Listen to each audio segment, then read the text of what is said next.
Hello, this is Stephanie with Dawson Designs. I'm here in my craft room, and today I thought I'd show you just how easy it is to make cards using the Cricut Expressions and this cartridge, Just Because cards. And you see this really cute card there that says Bloom? That's the one that I'm going to show you how to make. So here's my Cricut Expressions machine, and the first step in getting started is adding the cartridge. So here is Just Because cards. And you want to add the cartridge before you turn on the machine. And here's the keyboard pad.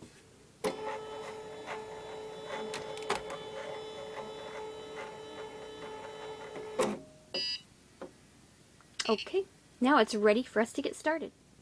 I'll be using 4 different colors of cardstock for this card, and I just wanted to show you that I'll be using some pieces that I've cut out of before.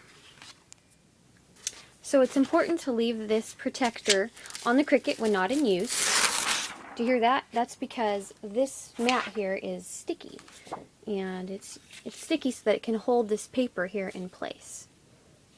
And if you keep the cover on, it'll keep it stickier longer. And what I like to do is use a brayer to make sure that this cardstock is adhered really nicely to the mat. Otherwise it could slip when the blade is cutting through.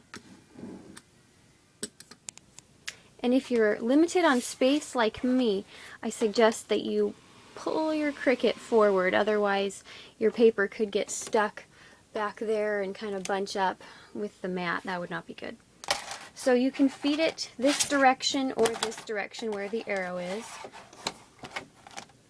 And I'll just push load paper. So this is the guide. And the next step is to grab the right card.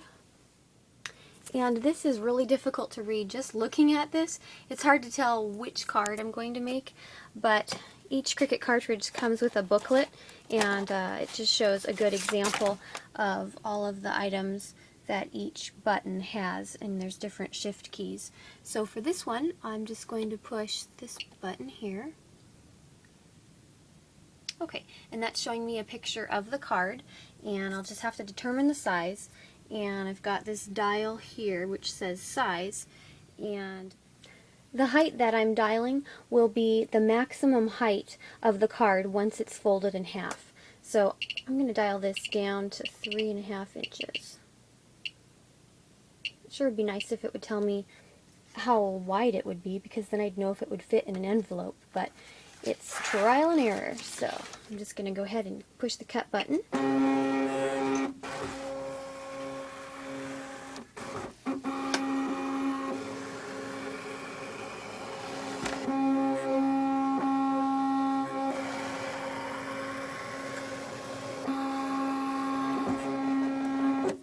Okay, then I'll push that unload paper button.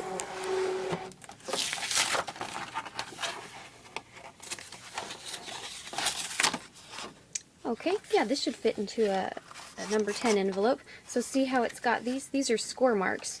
This will help give me a good guide so that I know exactly where to fold it in half. Now I'm ready for the next part, and I've already loaded this light green paper.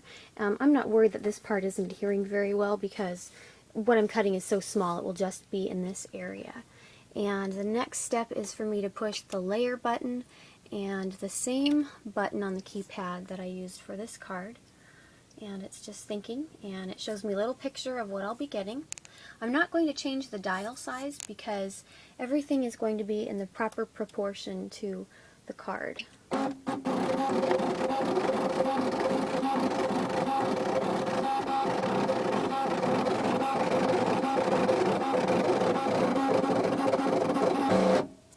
Okay, I'll unload the paper.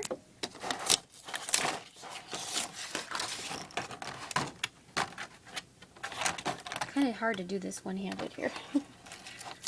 Okay, so I'll just show you what we're building. So this is part of the card.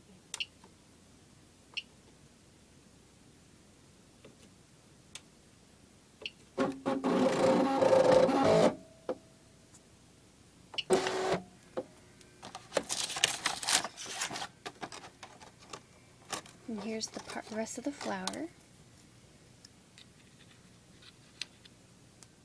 Now I'll push word, and that'll spell bloom for me.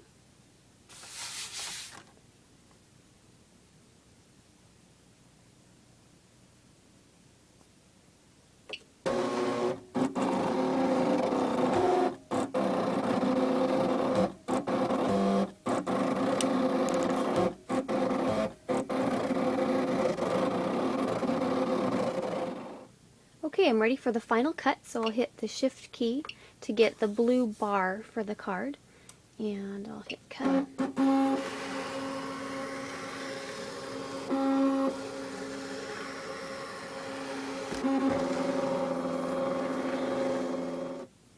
Now everything is cut out for this card, and all that's left is for me to glue everything together.